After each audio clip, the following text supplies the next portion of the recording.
আসসালামু আলাইকুম রহমতুল্লাহি ওয়া বারাকাতুহু। প্রিয় নবী মুহাম্মদ সাল্লাল্লাহু আলাইহি ওয়াসাল্লামের জীবনী আর রাহিকুল মাখতুম আমরা শুনছিলাম। আজকের পর্বে আমরা শুনব বীরে মাউনার মর্মান্তিক ঘটনা এবং তার পরবর্তী ঘটনা প্রবাহ। আল্লাহুম্মা সাল্লি আলা মুহাম্মাদ ওয়া আলা আলি মুহাম্মাদ কামা সাল্লাইতা আলা ইব্রাহিম ওয়া আলা আলি ইব্রাহিম ইন্নাকা হামিদুম মাজিদ। আল্লাহুম্মা বারিক আলা মুহাম্মাদ ওয়া আলা আলি মুহাম্মাদ কামা বারাকতা আলা ইব্রাহিম ওয়ালা আলি ইব্রাহিম ইন্নাকা হামিদুম মাজিদ। বীরে মাউনার মর্মান্তিক ঘটনা। যে মাসে রাজি এর ঘটনা সংঘটিত হয়, ঠিক সে মাসেই বীরে মাউনার বেদনাদায়ক ঘটনাও সংঘটিত হয়। এ ঘটনা রাজির ঘটনার চেয়েও কঠিন ও বেদনাদায়ক। এ ঘটনার সংক্ষিপ্ত সার হচ্ছে, আবু বারা আমির বিন মালিক, যিনি মুলাইবুল আসিন্নাহ উপাধিতে ভূষিত ছিলেন, যিনি বর্ষা নিয়ে খেলা করেন, এক দফা মদিনায় নবী করিম সাল্লাল্লাহু আলাইহি ওয়াসাল্লামের খিদমতে উপস্থিত হলেন। নবী করিম সাল্লাল্লাহু আলাইহি ওয়াসাল্লাম তাকে ইসলামের দাওয়াত দিলেন, কিন্তু তিনি ইসলাম গ্রহণ করলেন না, কিংবা তা থেকে সরেও গেলেন না। তিনি বললেন, হে আল্লাহ রসুল সাল্লাল্লাহু আলাইহি ওয়াসাল্লাম, যদি আপনি দ্বীনের দাওয়াত দেওয়ার জন্য সাহাবীগণকে রাদিয়াল্লাহু আনহুম নজদবাসীগণের নিকট প্রেরণ করেন, তাহলে তারা আপনার দাওয়াত গ্রহণ করবে বলে আশা করি। রাসূলুল্লাহ সাল্লাল্লাহু আলাইহি ওয়াসাল্লাম বললেন, ইন্নী আখাফু আলাইহিম আহলান নাজদিন, নজদবাসীদের থেকে নিজ সাহাবীগণ সম্পর্কে আমি ভয় করছি। আবু বারা বললেন, তারা আমার আশ্রয়ে থাকবেন। এ কারণে ইতিহাসবিদ ইবনু ইসহাকের বর্ণনা মতে 40 জন এবং সহিহুল বুখারীর মতে 70 জন সাহাবাকে রাসূলুল্লাহ সাল্লাল্লাহু আলাইহি ওয়াসাল্লাম তার সঙ্গে প্রেরণ করেন। 70 জনের সংখ্যাটি সঠিক বলে প্রমাণিত। মুনজির বিন আমিরকে, যিনি বনু সায়েদা গোত্রের সঙ্গে যার সম্পর্ক ছিল, এবং মৌনিক লিয়ামুত, মৃত্যুর জন্য স্বাধীনকৃত উপাধিতে ভূষিত ছিলেন, তাকে দলের নেতা নিযুক্ত করেন। এ সাহাবাবৃন্দ ছিলেন বিজ্ঞ, কারি এবং শীর্ষস্থানীয়। তারা দিনের বেলা জঙ্গল থেকে জ্বালানি সংগ্রহ করে তার বিনিময়ে আহলে সুফফার জন্য খাদ্য ক্রয় করতেন ও কোরআন শিক্ষা করতেন এবং শিক্ষা দিতেন। রাত্রিবেলা আল্লাহর সমীপে মোনাজাত ও সালাতের জন্য দণ্ডায়মান থাকতেন। এ ধারা অবলম্বনের মাধ্যমে তারা মাউনার কূপের নিকট গিয়ে পৌঁছলেন। এই কূপটি বনু আমির ও হাররাহ বনু সুলাইমের মধ্যস্থলে অবস্থিত ছিল।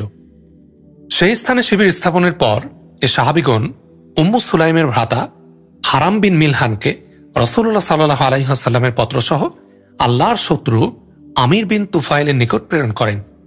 কিন্তু পত্রটি পাঠ করা তো দূরের কথা, তার ইঙ্গিতে এক ব্যক্তি হারামকে পিছন থেকে এত জোরে বর্ষাধার আঘাত করল যে দেহের অপর দিক দিয়ে ফুটো হয়ে বের হয়ে গেল। বর্ষাবিদ্ধ রক্তাক্ত দেহে হারাম বলে উঠলেন, ফুজতু বি রব্বিল কাবা, মহান আল্লাহ কাবার প্রভুর কসম, আমি কৃতকার্য হয়েছি। এর পরপরই আল্লাহর শত্রু আমির অবশিষ্ট সাহাবা রাদিয়াল্লাহু আনহুম আক্রমণ করার জন্য তার গোত্র বনু আমিরকে আহ্বান জানাল। কিন্তু যেহেতু তারা আবু বারার আশ্রয়ে ছিলেন, সেহেতু তারা সে আহ্বানে সাড়া দিল না। এদিক থেকে সাড়া না পেয়ে সে বনু সুলাইমকে আহ্বান জানাল। বনু সুলাইমের 3টি গোত্র উসাওয়া, রেল এবং জাকওয়ান এ আহ্বানে সাড়া দিয়ে তৎক্ষণাৎ সাহাবীগণকে চতুর্দিক থেকে ঘিরে ফেলল। প্রত্যুত্তরে সাহাবায়ে কেরাম যুদ্ধে লিপ্ত হলেন এবং একজন বাদে সকলেই শাহাদাত বরণ করলেন। কেবলমাত্র কাব বিন জাদ রাদিয়াল্লাহু আনহু জীবিত ছিলেন। তাকে শহীদগণের মধ্য থেকে উঠিয়ে আনা হয়। খন্দকের যুদ্ধ পর্যন্ত তিনি জীবিত ছিলেন। তাছাড়া আরো 2 জন সাহাবী, আমর বিন উমাইয়া জামরি রাদিয়াল্লাহু আনহু এবং মুনজির বিন উকবা বিন আমির রাদিয়াল্লাহু আনহু উট চড়াচ্ছিলেন। ঘটনাস্থলে তারা পাখি উঠতে দেখে সেখানে গিয়ে পৌঁছেন। অতঃপর মুনজির তার বন্ধুগণের সঙ্গে মুশরিকদের বিরুদ্ধে যুদ্ধে অংশগ্রহণ করেন এবং যুদ্ধ করতে করতে শাহাদাত বরণ করেন।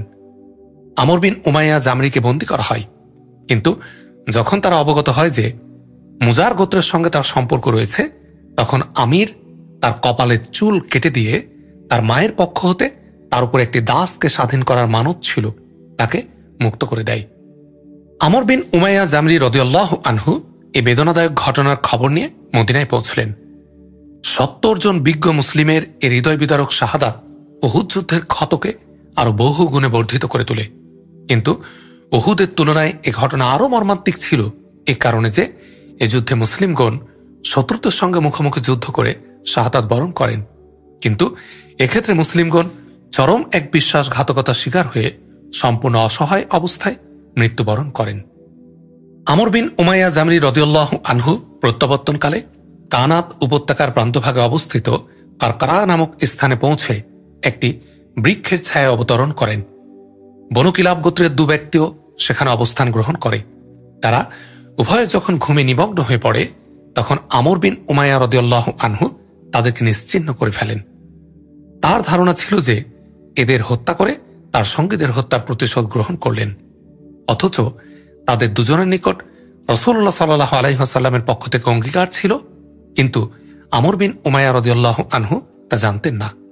কাজেই মদিনায় প্রত্যাবর্তনের পর যখন তিনি রাসূলুল্লাহ সাল্লাল্লাহু আলাইহি ওয়াসাল্লামকে ব্যাপারটি অবহিত করেন, তখন তিনি বললেন, তুমি এমন দুজনকে হত্যা করেছ যাদের শোণিতপাতের খেসারত অবশ্যই আমাকে করতে হবে। অতঃপর রাসূলুল্লাহ সাল্লাল্লাহু আলাইহি ওয়াসাল্লাম মুসলিম এবং তাদের সঙ্গে চুক্তিবদ্ধ ইহুদিদের নিকট থেকে শোণিতপাতের খেসারত একত্রিত করার কাজে ব্যস্ত হয়ে পড়েন। এটাই পরিণামে বনু নাজির যুদ্ধের কারণ হয়ে দাঁড়ায়। এর বিবরণ পরবর্তীতে আসছে। মাউনাহ এবং রাজির উল্লেখিত বেদনাদায়ক ঘটনাবলিতে, যা মাত্র কয়েকদিনের ব্যবধানে সংঘটিত হয়েছিল, রাসূলুল্লাহ সাল্লাল্লাহু আলাইহি ওয়াসাল্লাম এতই ব্যথিত হয়েছিলেন এবং এ পরিমাণ চিন্তিত ও মর্মাহত হন যে সকল গোত্র ও সম্প্রদায় বিশ্বাসঘাতকতা করে সাহাবী রাদিয়াল্লাহু আনহুমকে হত্যা করে। নবী করিম সাল্লাল্লাহু আলাইহি ওয়াসাল্লাম 1 মাস যাবৎ তাদের বিরুদ্ধে আল্লাহর সমীপে বদদুয়া করতে থাকেন। তিনি ফজরের সালাতে রাল, জাকওয়ান, লাহিয়ান এবং উসাইয়া গোত্রের বিরুদ্ধে বদদুয়া করেন এবং বলেন যে উসাইয়া আল্লাহ ও তার রসুলের নাফরমানি করেছে। আল্লাহ তাআলা সে সম্পর্কে স্বীয় নবীর উপর আয়াত অবতীর্ণ করেন, যা পরবর্তীকালে মানসুখ হয়ে যায়। এই আয়াত ছিল এরকম, আমাদের সম্প্রদায়কে এ কথা বলে দাও যে আমরা আপন প্রতিপালকের সঙ্গে মিলিত হয়েছি, তিনি আমাদের উপর সন্তুষ্ট হয়েছেন, আমরাও তার উপর সন্তুষ্ট হয়েছি। এরপর থেকে রাসূলুল্লাহ সাল্লাল্লাহু আলাইহি ওয়াসাল্লাম কুনুত পাঠ করা ছেড়ে দেন। 5. বনু নাজির যুদ্ধ। ইতোপূর্বে আমি উল্লেখ করেছি যে ইসলাম এবং মুসলিমগণের নামে ইহুদিগণ জ্বলে পুড়ে যেতে থাকে, কিন্তু যেহেতু তারা ছিল ভীরু ও কাপুরুষ এবং যুদ্ধের ময়দানে পেরে ওঠার ক্ষমতা তাদের ছিল না, সেহেতু তারা শঠতা ও প্রতারণার আশ্রয় গ্রহণ করত। যুদ্ধের পরিবর্তে তারা ষড়যন্ত্র ও হীন কূটকৌশল প্রয়োগের মাধ্যমে নানাভাবে দুঃখ কষ্ট দেওয়ার কাজে লিপ্ত থাকত। অবশ্য বনু কায়নুকার দেশ ত্যাগ এবং কাব বিন আশরাফের হত্যার ঘটনা সংঘটিত হওয়ার ফলে তাদের মনোবল ভেঙে পড়ে এবং তাদের চক্রান্তমূলক কাজকর্মে কিছুটা ভাটা পড়ে যায়। কিন্তু উহুদের যুদ্ধের পর তাদের পূর্বের আচরণ ধারায় আবার তারা ফিরে আসে, অর্থাৎ চক্রান্তমূলক ক্রিয়াকর্ম পুনরায় শুরু করে দেয়। তারা প্রকাশ্য শত্রুতা আরম্ভ করে, অঙ্গীকার ভঙ্গ, মদিনার মুনাফিক ও মক্কার মুশরিকদের সাহায্য করতে থাকে। সবকিছু অবগত হওয়া সত্ত্বেও নবী করিম সাল্লাল্লাহু আলাইহি ওয়াসাল্লাম অত্যন্ত ধৈর্য ও সহনশীলতার সঙ্গে চলতে থাকেন। কিন্তু রাজি ও মাউনার বেদনাদায়ক ঘটনাবলীর মাধ্যমে তারা সীমাহীন ঔদ্ধত্য ও বাড়াবাড়ির পরাকাষ্ঠা প্রদর্শন করে নবী করিম সাল্লাল্লাহু আলাইহি ওয়াসাল্লামকে খতম করার এমন এক কর্মপরিকল্পনা গ্রহণ করে, যা নিম্নে উল্লেখিত হল। কয়েকজন সাহাবা রাদিয়াল্লাহু আনহুমকে সঙ্গে নিয়ে রাসূলুল্লাহ সাল্লাল্লাহু আলাইহি ওয়াসাল্লাম ইহুদিদের নিকট গমন করে বনু কিলাব গোত্রের সেই 2 ব্যক্তির শোণিতপাতের খেসারত সম্পর্কে কথোপকথন করছিলেন। আমির বিন উমাইয়া জামরি ভুলক্রমে যাদের হত্যা করেছিলেন, তাদের সঙ্গে সম্পাদিত চুক্তির কারণে এ ব্যাপারে সহায়তা করা ছিল আশু কর্তব্য। রাসূলুল্লাহ সাল্লাল্লাহু আলাইহি ওয়াসাল্লাম যখন তাদের সঙ্গে কথোপকথনরত ছিলেন, তারা বলল, আবুল কাসেম, আমরা আপনার কথা মতোই কাজ করব। আপনি এখানে অবস্থান করুন, আমরা আপনার প্রয়োজন পূরণ করছি। রাসূলুল্লাহ সাল্লাল্লাহু আলাইহি ওয়াসাল্লাম তাদের এক বাড়ির দেয়ালের সঙ্গে গা লাগিয়ে বসে পড়লেন এবং তাদের ওয়াদা পূরণের অপেক্ষায় রইলেন। নবী করিম সাল্লাল্লাহু আলাইহি ওয়াসাল্লামের সঙ্গে ছিলেন আবু বকর, উমার, আলী এবং আরো কয়েকজন সাহাবায়ে কেরাম রাদিয়াল্লাহু আনহুমদের একটি দল। এদিকে ইহুদিগণ গোপনে একত্রিত হলে শয়তান তাদের পেয়ে বসল এবং তাদের ভাগ্য লিখনে যে দুর্ভাগ্যের প্রসঙ্গটি লিপিবদ্ধ হয়ে গিয়েছিল, সে তাকে আরো সুশোভন করে উপস্থাপন করল। এ প্রেক্ষিতে তারা নবী করিম সাল্লাল্লাহু আলাইহি ওয়াসাল্লামকে হত্যার এক ষড়যন্ত্রে লিপ্ত হয়ে পরস্পর বলাবলি করল, কে এমন আছে যে এই চাকিটা নিয়ে দেয়ালের উপর উঠে যাবে, অতঃপর নবী করিম সাল্লাল্লাহু আলাইহি ওয়াসাল্লামের মাথার উপর তা নিক্ষেপ করে তাকে হত্যা করবে? দুর্ভাগা ইহুদি আমর বিন জাহাস বলল, আমি। তাদের মধ্য থেকে সাল্লাম বিন মিশকাম বলল, তোমরা এমন করো না, কারণ আল্লাহর কসম, তোমরা যা করতে চাচ্ছ সে সম্পর্কে তাকে অবগত করিয়ে দেওয়া হবে। অধিকন্তু আমাদের এবং তাদের মধ্যে যে অঙ্গীকারনামা রয়েছে এ কাজ হবে তারও বিপরীত। কিন্তু তারা তার কথায় কর্ণপাত না করে তাদের চক্রান্তমূলক কর্মকাণ্ড বাস্তবায়নের ব্যাপারে অটল রইল। এদিকে মহান রব্বুল আলামিনের পক্ষ থেকে জিবরাইল আলাইহিসসালাম আগমন করে নবী করিম সাল্লাল্লাহু আলাইহি ওয়াসাল্লামকে ইহুদি চক্রান্তের ব্যাপারটি অবগত করিয়ে দিলেন। তিনি সেখান থেকে দ্রুত গাত্রোত্থান করে মদিনা অভিমুখে রওনা হয়ে যান। পরে সাহাবাবৃন্দ এসে তার সঙ্গে মিলিত হয়ে বললেন, হে আল্লাহর রাসূল সাল্লাল্লাহু আলাইহি ওয়াসাল্লাম, আপনি সেখান থেকে চলে এলেন, অথচ আমরা কিছুই বুঝতে পারলাম না।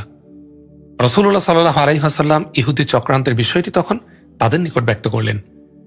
রাসূলুল্লাহ সাল্লাল্লাহু আলাইহি ওয়াসাল্লাম বললেন, ইহুদিগণ এক ভয়ঙ্কর চক্রান্ত করেছিল, যা আল্লাহ তাআলা আমাকে অবগত করেছেন। মদিনা প্রত্যাবর্তনের পরপরই রাসূলুল্লাহ সাল্লাল্লাহু আলাইহি ওয়াসাল্লাম তাৎক্ষণিকভাবে মুহাম্মদ বিন মাসলামাকে বনু নাজিরের নিকট এ নির্দেশ সহ প্রেরণ করেন যে তারা যেন অবিলম্বে মদিনা থেকে বেরিয়ে অন্যত্র চলে যায়। মুসলিমগণের সঙ্গে তারা আর বসবাস করতে পারবে না। মদিনা পরিত্যাগ করে যাওয়ার জন্য তাদের 10 দিন সময় দেয়া হল। এ নির্ধারিত সময়ের পরে তাদের মধ্যে থেকে যাকে মদিনায় পাওয়া যাবে তার গ্রীবা কর্তন করা হবে। এ নির্দেশ প্রাপ্তির পর মদিনা পরিত্যাগ করে যাওয়া ছাড়া ইহুদিদের আর কোনো গত্যন্তর রইল না। নবী করিম সাল্লাল্লাহু আলাইহি ওয়াসাল্লামের পক্ষ থেকে নির্দেশ প্রাপ্তির পর মদিনা পরিত্যাগের জন্য তারা প্রস্তুতি গ্রহণ করতে থাকে। কিন্তু মুনাফিক নেতা আব্দুল্লাহ বিন উবাই উল্লেখিত সময়ের মধ্যে মদিনা ত্যাগ না করে আপন আপন স্থানে দৃঢ়তার সঙ্গে অবস্থান করতে থাকার জন্য পরামর্শ দেয়।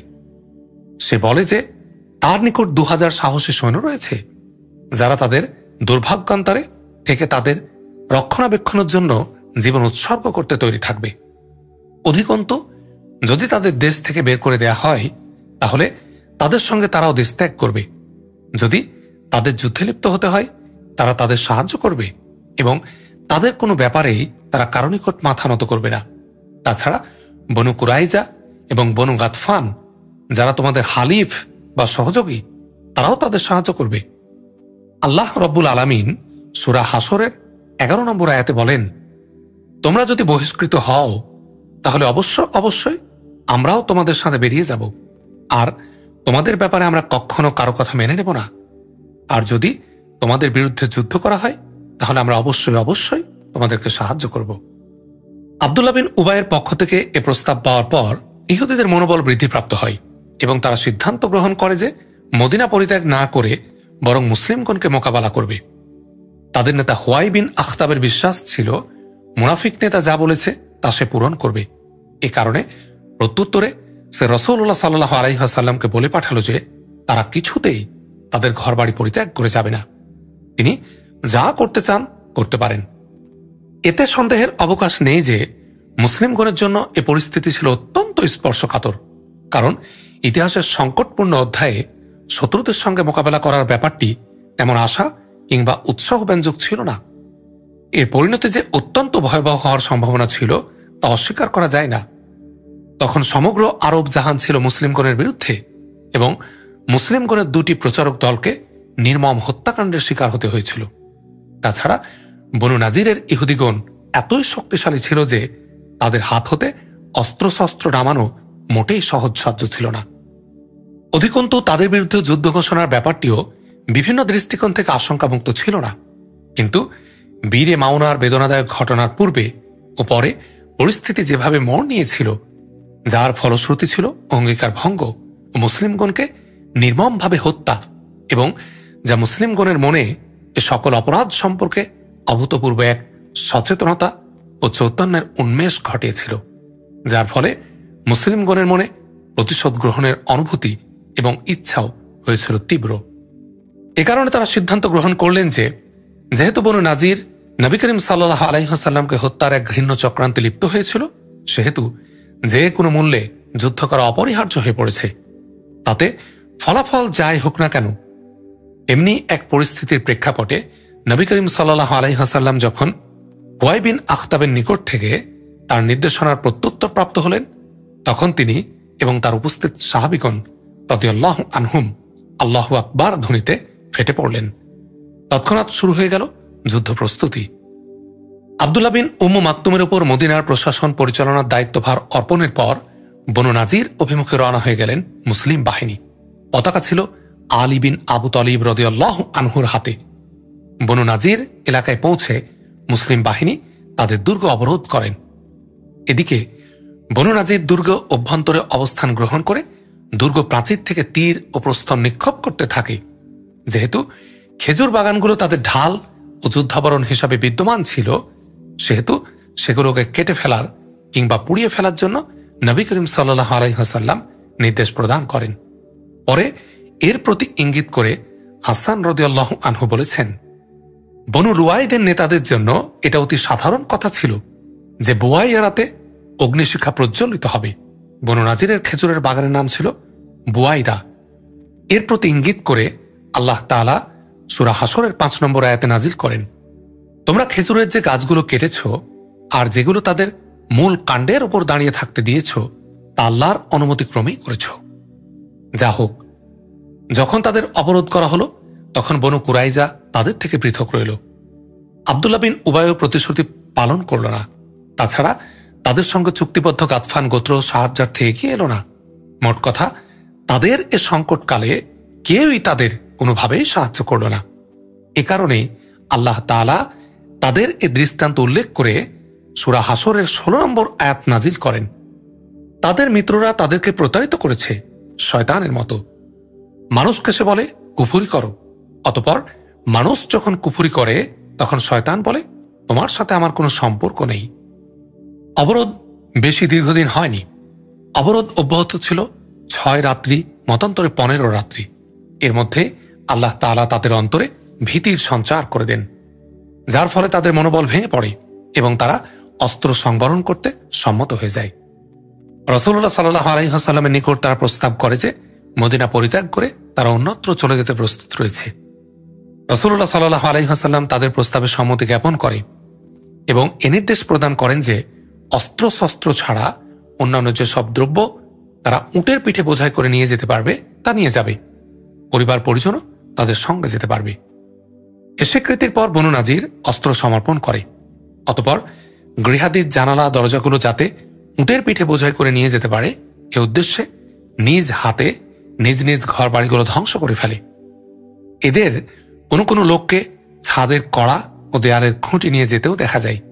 অতঃপর শিশু ও মহিলাদের উটের পিঠে সাওয়ার করিয়ে ৬০০ উটের উপর সবকিছু বোঝাই করে নিয়ে রওনা হয়ে যায়।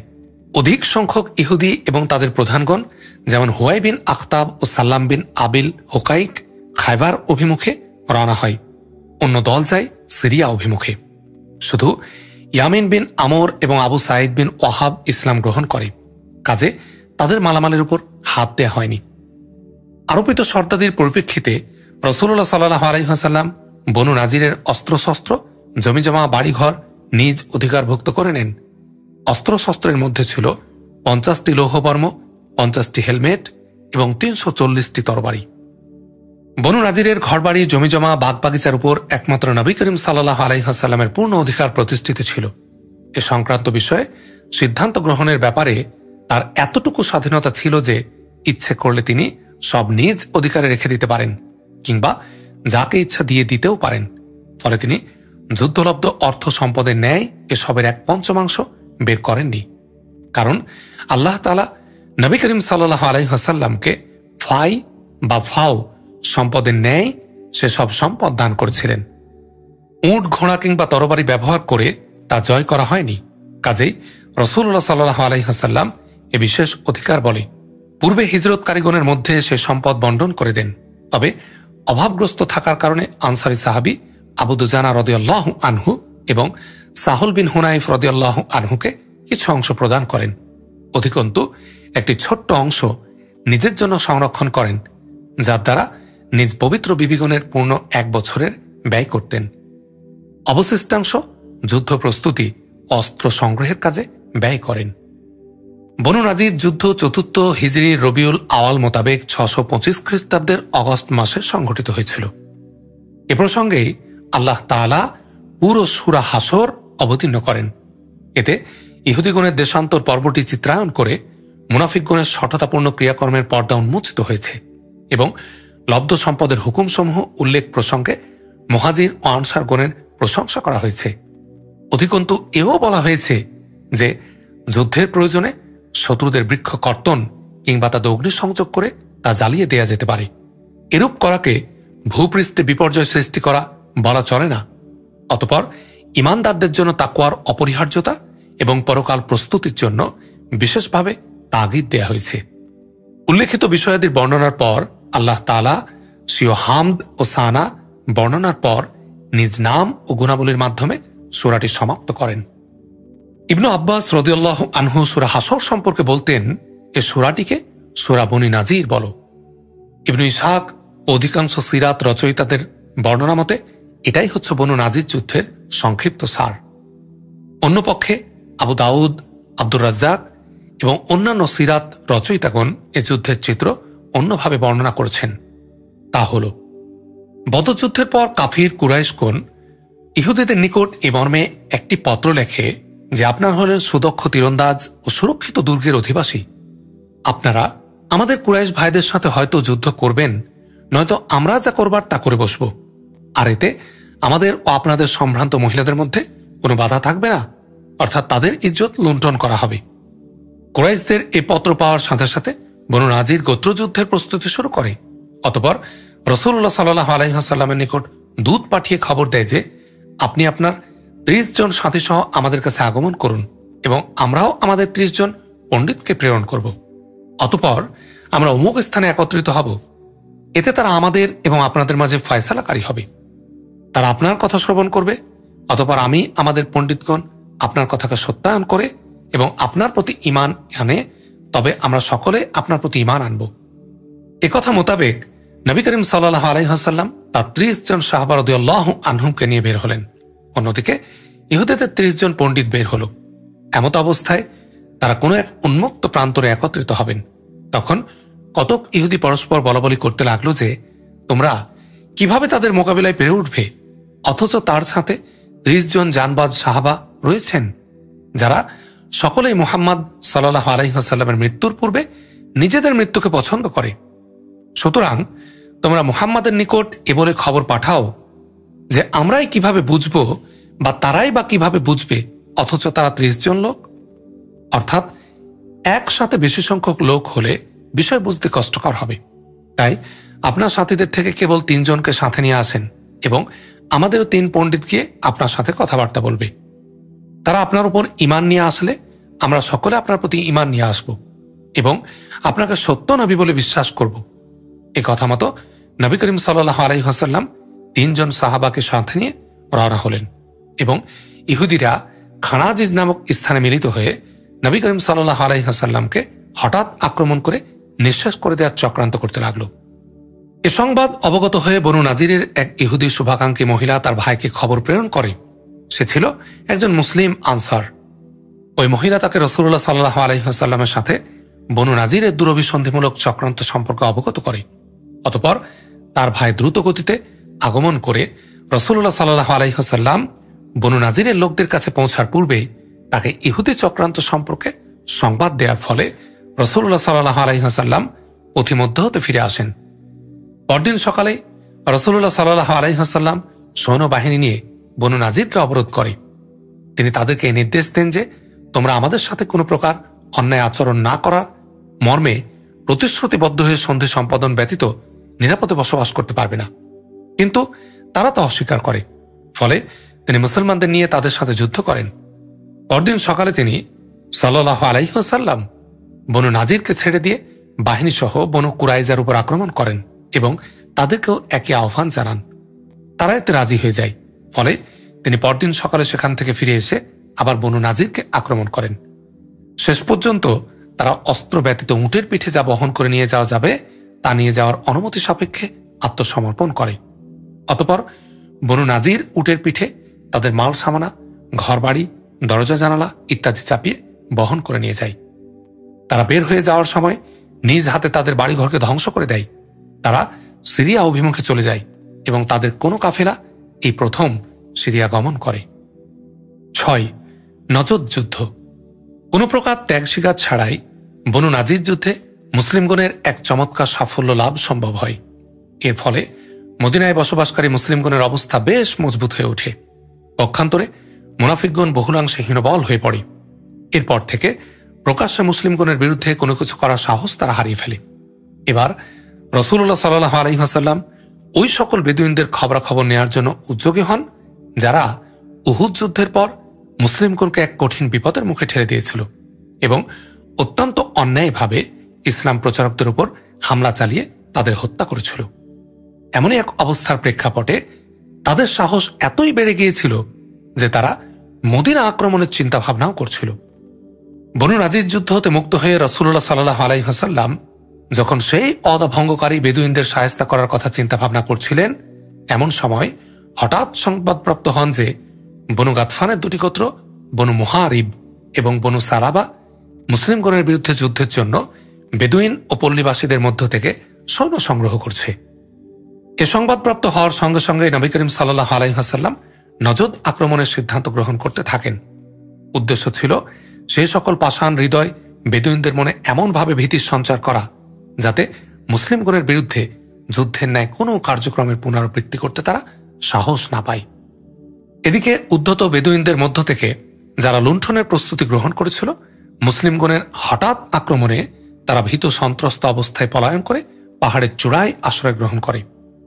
মুসলিমগণ এ সকল লুণ্ঠনকারী গোত্রসমূহের উপর আধিপত্য প্রতিষ্ঠার পর নিরাপদে মদিনা প্রত্যাবর্তন করেন। জীবনী লেখকগণ এ সময় একটি নির্দিষ্ট যুদ্ধের কথা উল্লেখ করেছেন যা 4 হিজরির রবিউল আখর কিংবা জুমাদুল উলা মাসে নজদে সংঘটিত হয়েছিল। তারা এ যুদ্ধকে জাতুর রিক্কা বলে উল্লেখ করেছেন।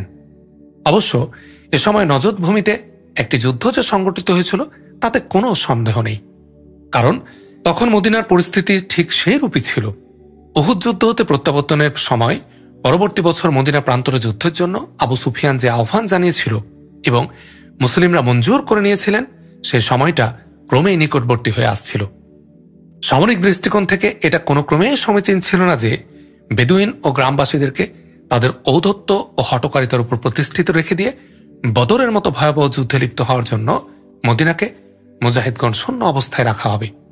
বরং এটাই অত্যন্ত জরুরি ব্যাপার ছিল বদর প্রান্তরে যুদ্ধে লিপ্ত হওয়ার পূর্বেই ওই সকল বেদুইনদের উপর এমনভাবে আঘাত হানা যাতে তারা কোনো অবস্থাতেই মদিনামুখী হওয়ার সাহস না পায়। প্রসঙ্গক্রমে এটা বিশেষভাবে উল্লেখযোগ্য যে 4 হিজরির রবিউল আখর কিংবা জুমাদাল উলা মাসে যে যুদ্ধ সংঘটিত হয়েছিল তাকে জাতুর রিকা বলে যে অভিমত ব্যক্ত করা হয়েছে, আমার অনুসন্ধান মোতাবেক তা বিশুদ্ধ নয়। কারণ জাতুর রিকা যুদ্ধে আবু হুরায়রা রাদিয়াল্লাহু আনহু এবং আবু মুসা আশআরী রাদিয়াল্লাহু আনহু উপস্থিত ছিলেন এবং আবু হুরায়রা রাদিয়াল্লাহু আনহু খায়বার যুদ্ধের মাত্র কয়েকদিন পূর্বে ইসলাম গ্রহণ করার পর খায়বারে নবী করিম সাল্লাল্লাহু আলাইহি ওয়াসাল্লামের খিদমতে উপস্থিত হয়েছিলেন। গাজওয়ায়ে জাতুর রিকা খায়বার যুদ্ধের পরে সংঘটিত হয়েছিল তাতে কোনো সন্দেহ নেই। 4 হিজরির বেশ কিছুকাল পর যে জাতুর রিকা যুদ্ধ সংঘটিত হয়েছিল তার দ্বিতীয় প্রমাণ হচ্ছে এ যুদ্ধে রাসূলুল্লাহ সাল্লাল্লাহু আলাইহি ওয়াসাল্লাম খওফের সালাত আদায় করেছিলেন। খওফের সালাত সর্বপ্রথম আদায় করা হয় গাজওয়ায়ে উসফানে, আর গাজওয়ায়ে উসফান যে খন্দক যুদ্ধের পরে সংঘটিত হয়েছিল এতে কোনো সন্দেহ নেই। খন্দকের যুদ্ধ সংঘটিত হয়েছিল 5ম হিজরির শেষ ভাগে। 7. দ্বিতীয় বদর যুদ্ধ। মরুচারী আরবদের প্রভাব প্রতিপত্তির মূল উৎপাটন এবং বেদুইনদের অনিষ্ট থেকে স্বস্তি লাভের পর মুসলিমগণ তাদের প্রবল পরাক্রান্ত শত্রু কুরাইশদের সঙ্গে পুনরায় যুদ্ধে লিপ্ত হওয়ার জন্য প্রস্তুতি শুরু করে দেন। কারণ বছর দ্রুত শেষ হয়ে আসছিল এবং উহুদ যুদ্ধ শেষে এক পক্ষের ঘোষিত অন্য পক্ষের সমর্থিত সময় ক্রমেই ঘনিয়ে আসছিল। রাসূলুল্লাহ সাল্লাল্লাহু আলাইহি ওয়াসাল্লাম এবং সাহাবায়ে কিরাম এর জন্য এটা অবশ্য কর্তব্য ছিল যে তারা যুদ্ধক্ষেত্রে উপস্থিত হয়ে আবু সুফিয়ান এবং কওমের সঙ্গে যুদ্ধ করবেন এবং হিকমত ও কৌশলের সঙ্গে যুদ্ধে যাতা ঘোরাবেন যে দল বেশি হিদায়াত প্রাপ্ত এবং দায়িত্ব লাভের উপযুক্ত অবস্থার মোড় সঙ্গতভাবে তাদের দিকেই ফিরে যাবে। সুতরাং চতুর্থ হিজরির শাবান মোতাবেক 626 খ্রিস্টাব্দের জানুয়ারি মাসে রাসূলুল্লাহ সাল্লাল্লাহু আলাইহি ওয়াসাল্লাম মদিনার ব্যবস্থাপনার দায়িত্ব আব্দুল্লাহ ইবনু রাওয়াহা রাদিয়াল্লাহু আনহুর উপর ন্যস্ত করে বিঘোষিত বদর অভিমুখে রওনা হন। তার সঙ্গে ছিলেন ১৫০০ সাহাবী এবং ঘোড়া ছিল 10টি। তিনি পতাকা প্রদান করেন আলী রাদিয়াল্লাহু আনহুর হাতে। অতঃপর বদরে পৌঁছে মুশরিকদের অপেক্ষায় শিবির সন্নিবেশ করেন। অপরদিকে আবু সুফিয়ান 50 জন ঘোড়সাওয়ার সহ 2000 মুশরিক সৈন্য নিয়ে রওনা হয়। অতঃপর মক্কা হতে এক মারহালা দূরত্বে মারুজ জাহরান নামক স্থানে পৌঁছে মাজানা নামক প্রসিদ্ধ ঝর্ণার নিকট শিবির স্থাপন করে। কিন্তু মক্কা হতে রওনা হওয়ার পর থেকে যুদ্ধের ব্যাপারে সে নিরুৎসাহিত বোধ করতে থাকে। মুসলিমগণের সঙ্গে বারংবার যুদ্ধে লিপ্ত হওয়ার কথা চিন্তা করে অন্তঃকরণে ভয় প্রকম্পিত হতে থাকে। মারুজ জাহরানে পৌঁছে সে সম্পূর্ণরূপে মনোবল হারিয়ে ফেলে এবং মক্কা প্রত্যাবর্তনের অজুহাত খুঁজতে থাকে। অবশেষে সে নিজ সঙ্গী সাথীদের বলে, হে কুরাইশগণ, এ সময়টি যুদ্ধের উপযুক্ত সময় নয়। ওই সময় হচ্ছে যুদ্ধের জন্য উপযুক্ত যখন ভূমি সজীব থাকবে, জীব জানোয়ার ঘাস খেতে পাবে, তোমরাও দুগ্ধ পান করতে পারবে। এখন শুষ্ক অবস্থা বিরাজমান রয়েছে, অতএব আমি প্রত্যাবর্তন করার মনস্থ করেছি। তোমরা আমার সঙ্গে প্রত্যাবর্তন করো। অবস্থা দেখে মনে হচ্ছিল যে সৈন্যদের সকলে যেন ভীত সন্ত্রস্ত হয়ে পড়েছিল, কারণ কোন প্রকার বিরোধিতা ছাড়াই সকলেই ফিরে যাওয়ার প্রস্তাবে সম্মতি জ্ঞাপন করল। সফর অব্যাহত রাখা কিংবা মুসলিমগণের সঙ্গে যুদ্ধ করার ব্যাপারে কেউই মত দেয়নি।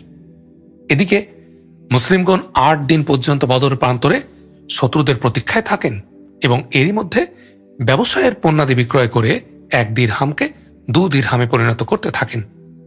এরপর অত্যন্ত শান শওকতের সঙ্গে তারা মদিনা প্রত্যাবর্তন করেন। এ যুদ্ধ গাজওয়ে বদরে মাউদ ওয়াদাকৃত বদর যুদ্ধ, বদরে সানিয়া দ্বিতীয় বদর যুদ্ধ, বদরে আখির শেষ বদর যুদ্ধ, বদরে সুগরা বা ছোট বদর যুদ্ধ নামে পরিচিত। 8. গাজওয়ে দুমাতুল জান্দাল। বদর হতে রাসূলুল্লাহ সাল্লাল্লাহু আলাইহি ওয়াসাল্লামের প্রত্যাবর্তনের পর চতুর্দিকে শান্তি ও নিরাপত্তার এক সুন্দর বাতাবরণ সৃষ্টি হয়ে যায় এবং সমগ্র ইসলামী হুকুমতের মধ্যে শান্তি স্বস্তির বাসন্তী হাওয়া প্রবাহিত হতে থাকে। এ সময় রাসূলুল্লাহ সাল্লাল্লাহু আলাইহি ওয়াসাল্লামের আরবের শেষ সীমা পর্যন্ত মনোযোগ দানের উপযোগী মানসিক প্রশান্তি ও অবকাশ লাভ করেন। পরিস্থিতির উপর মুসলিমগণের পূর্ণ নিয়ন্ত্রণ ও শত্রুমিত্র সকলেরই তা উপলব্ধি ও স্বীকৃতি প্রদানের প্রেক্ষিত সৃষ্টির কারণে এর বিশেষ প্রয়োজনও ছিল। কাজেই দ্বিতীয় বদর যুদ্ধের পর 6 মাস পর্যন্ত পরিপূর্ণ প্রশান্তির মধ্যে রাসূলুল্লাহ সাল্লাল্লাহু আলাইহি ওয়াসাল্লাম মদিনা অবস্থান করেন। অতঃপর তিনি অবগত হন যে সিরিয়ায় নিকটবর্তী দামাতুল জান্দাল নামক স্থানের আশপাশে বসবাসরত গোত্রগুলোর ব্যবসায়ের উদ্দেশ্যে গমনাগমনকারী লোকজনের উপর চড়াও হয়ে তাদের মালপত্রাদি লুটপাট করে নিয়ে যায়। অধিকন্তু তিনি এ সংবাদও অবগত হন যে মদিনা আক্রমণের উদ্দেশ্যে তারা এক বিরাট সৈন্যবাহিনী সংগ্রহ করছে। এ প্রেক্ষিতে সেবা বিন উরফুতাহ গিফারি রাদিয়াল্লাহু আনহুকে মদিনায় তার স্থলাভিষিক্ত নিযুক্ত করে 1000 মুসলিম সৈন্যের সমন্বয়ে গঠিত এক বাহিনী সহ নবী করিম সাল্লাল্লাহু আলাইহি ওয়াসাল্লাম ঘটনাস্থলের উদ্দেশ্যে রওনা হয়ে যান। এটি ছিল 5ম হিজরির 25 রবিউল আওয়ালের ঘটনা। পথ প্রদর্শক সঙ্গে নেন বনু উজরাহ গোত্রের মাজকুর নামক এক ব্যক্তিকে। এই অভিযানে রাসূলুল্লাহ সাল্লাল্লাহু আলাইহি ওয়াসাল্লাম রাত্রিবেলায় পথ চলতেন, দিনের বেলা আত্মগোপন করে থাকতেন। উদ্দেশ্য ছিল শত্রুপক্ষের উপর হঠাৎ আক্রমণ পরিচালনা করা। তারা যখন লক্ষ্যস্থানের নিকটবর্তী হলেন তখন জানতে পারলেন যে তারা বাইরে গেছে। কাজে তাদের গবাদি পাল ও রাখালদের উপর আক্রমণ চালিয়ে কিছু সংখ্যক গবাদি পশু হস্তগত করা হয়, অন্যগুলো নিয়ে রাখালেরা পলায়ন করে। যতদূর পর্যন্ত দুমাতুল জান্দালের অধিবাসীদের সংবাদ জানা গেছে তা হচ্ছে, যেদিকে সুযোগ পেল সেদিকে তারা পলায়ন করল। দুমাতুল জান্দালে উপস্থিত হয়ে মুসলিমগণ কাউকেও পেল না। রাসূলুল্লাহ সাল্লাল্লাহু আলাইহি ওয়াসাল্লাম সেখানে কয়েকদিন অবস্থান করে এদিক সেদিক লোক পাঠালেন, কিন্তু কেউ তাদের নাগালের মধ্যে পড়েনি। অবশেষে রাসূলুল্লাহ সাল্লাল্লাহু আলাইহি ওয়াসাল্লাম মদিনায় প্রত্যাবর্তন করেন। এই অভিযানকালে ওয়াইনা বিন হিসনের সাথে সন্ধি চুক্তি সম্পাদিত হয়। দোমাতুল জান্দাল হচ্ছে সিরিয়া সীমান্তে অবস্থিত একটি শহর।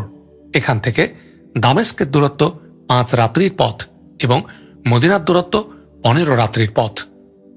এ হঠাৎ ও মীমাংসা সূচক অভিযান এবং কূটনৈতিক প্রজ্ঞার মাধ্যমে রাসূলুল্লাহ সাল্লাল্লাহু আলাইহি ওয়াসাল্লাম শান্তি ও নিরাপত্তা প্রতিষ্ঠার ব্যাপারে অভূতপূর্ব সাফল্য লাভ করেন।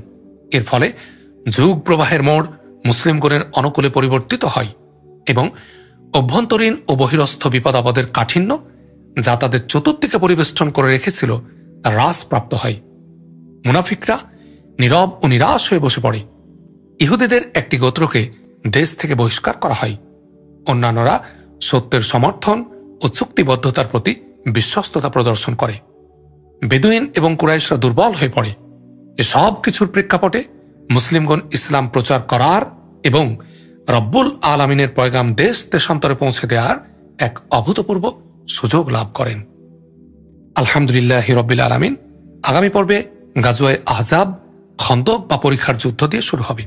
আগামী পর্বটি শোনার আহ্বান জানিয়ে ভিডিওটিতে লাইক করতে এবং আপনার মতামত ও পরামর্শ কমেন্ট করতে, ভিডিওগুলো অনেক মানুষের কাছে শেয়ার করার জন্য অনুরোধ জানিয়ে শেষ করছি। আসসালামু আলাইকুম ওয়া রাহমাতুল্লাহ।